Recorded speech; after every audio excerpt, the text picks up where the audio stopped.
Луни Тюнс, изначально появившиеся как пародия на мультфильмы Дисней, были созданы еще в 1930 году и отличались от мультфильмов Дисней особой жестокостью и грубостью персонажей друг к другу. В 1944 году студия Warner Bros. Выкупила права на мультсериал, и он транслировался уже при поддержке Warner Bros. В 1931 году появился мультсериал «Веселые мелодии», который стал аналогом мультсериала Луни Тюнс. Популярность мультсериала росла. Расширялся и состав персонажей, появились новые дуэты. Первым из дуэтов, образовавшихся в 1940 году, были Элмер Фат и Бакс Банни.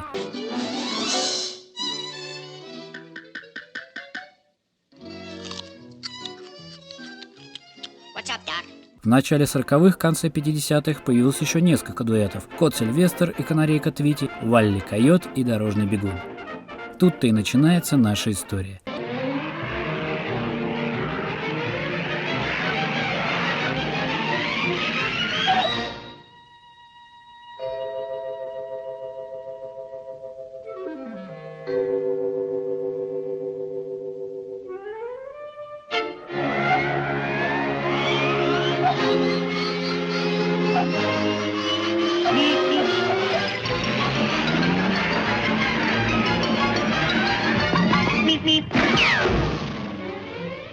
Валли Койот, его имя созвучно со словом «Валли», что означает «хитрый», и Дорожный бегун – два персонажа одноименной серии короткометражных мультсериалов Луни Тюнс «Веселые мелодии». Оба персонажа – Койот и калифорнийская кукушка-подорожник, а не страус, как многие считают. Если кто не знает, она выглядит вот так. Были созданы художником-мультипликатором и режиссером Чаком Джонсом в 1948 году для Warner Bros., а сценарии к мультфильму о них были написаны Майклом Мальтисом. Самый первый мультфильм с их участием носил название Fast and Furious, и уже там появились отличительные черты этого дуэта. Стоп-кадр на персонажа с его именем, знаменитая Роадраннера и его бег по дорогам с такой скоростью, что ноги внешне образуют подобие колеса. При этом Валли впервые пользуется устройством компании Acme. Всего с 1949 по 2012 годы было снято 48 короткометражных и один 26-минутный мультфильм. Также дуэт был в числе других персонажей Warner Bros. В мультипликационно-игровом полнометражном фильме «Луни Тюнс снова в деле». Хитрый койот и Дорожный бегун прочно укрепились в поп-культуре. Фигурки, комиксы, отсылки в других произведениях, автомобиль Plymouth Roadrunner.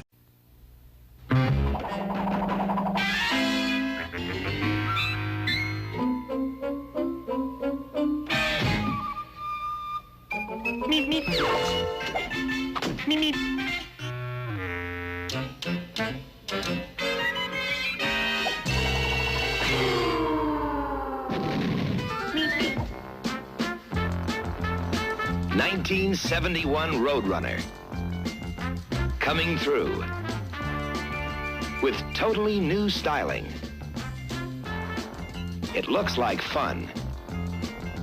It drives like fun. And it still goes beep beep.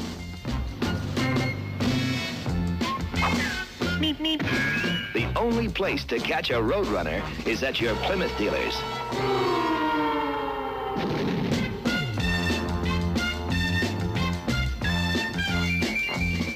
И, конечно же, игры.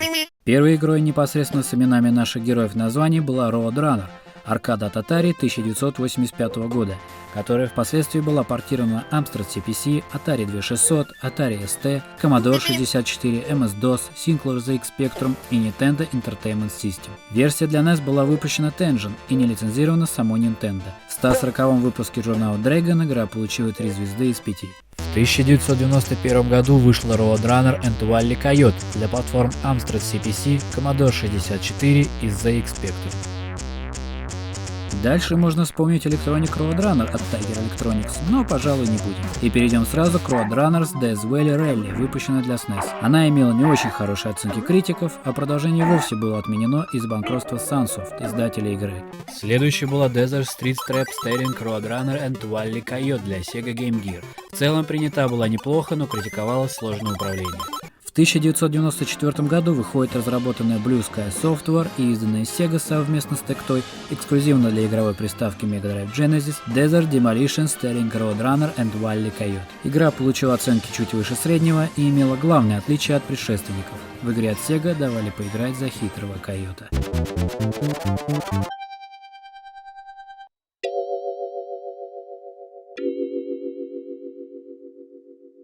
Blue Sky Software была основана в 1988 году в Калифорнии и успешно просуществовала 12 лет до закрытия в марте 2001 года в связи с финансовыми трудностями материнской компании Titus Interactive. Компания успела поработать над играми для Atari 7800, Atari Lynx, Amiga, Commodore 64, IBM PC, Master System, Game Gear, Genesis, Mega Drive, 32X, PlayStation и даже на Java платформе.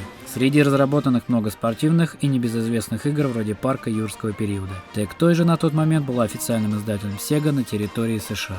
Именно в таком виде Desert Demolition предстала передо мной впервые в моем детстве. Она официально вышла в феврале 1995 года в США, а в марте 1995 года в Европе. В Японии игра так и не была издана. Что же представляет из себя Desert Demolition? Это платформер, в котором игроку необходимо пройти 5 уровней и финального босса за одного из двух персонажей. Уровни принципиально отличаются друг от друга как визуально, так и с точки зрения геймдизайна. Уровень может представлять собой движущийся поезд, лабиринт в пещерах, пустыню. Время на прохождение ограничено, и за каждого из персонажей отличается. Прохождение за Roadrunner больше представляет собой спидран, в котором вам необходимо избегать койота, пробегая с пункта А в пункт Б.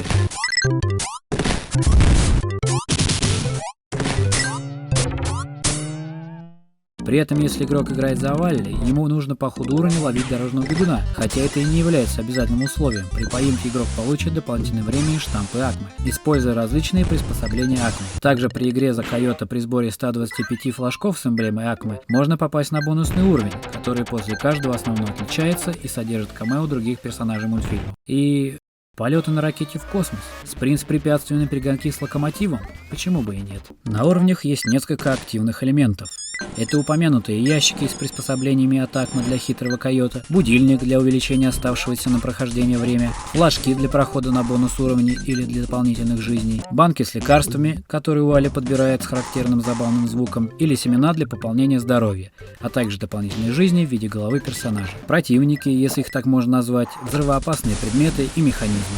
Бочки с порохом, бомбы, заминированные роботы-крысы. Кстати, в детстве мне казалось, что это робот с вытянутыми вперед руками, а не нос крысы. Игра старательно передает дух мультфильма, особенно звуковое сопровождение. Практически каждое действие койота сопровождается забавным звуком, барабанными партиями или тревожной музыкой, в том числе и проигрыш вследствие опустошения Хелсбара. Знаменитая дорожного бегуна и звук резкого замирания на месте также присутствует. Визуально Desert Demolition выглядит очень хорошо.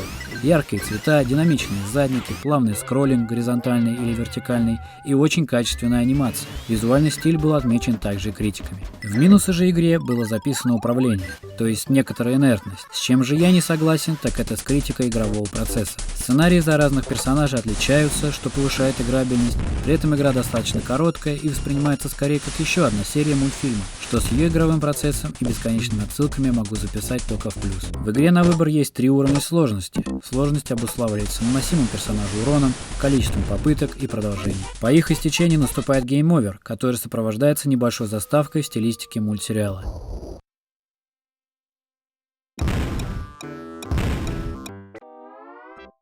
Если же пройти игру и победить финального босса, то в случае победы дорожного бегуна вы узнаете, кто является президентом компании Acme, а при победе за хитрого койота, кто является клиентом года. И все это в окружении уже знакомых нам персонажей. В 1995 году игра получила оценки от 85 до 62 баллов, что говорит о том, что Desert Demolition оценили выше среднего. Все единодушно отличали выдающуюся анимацию, стиль игры, разнообразный игровой процесс. Критики говорили, что игра отражает весь юмор, чувство классики Warner Bros., как ни одна другая игра, и при этом все ругали управление. Не знаю, я никогда об этом даже не задумывался. В наши дни множество людей вспоминают ее с теплотой, и лично для меня, как классика моего детства, она навсегда останется в моем сердце.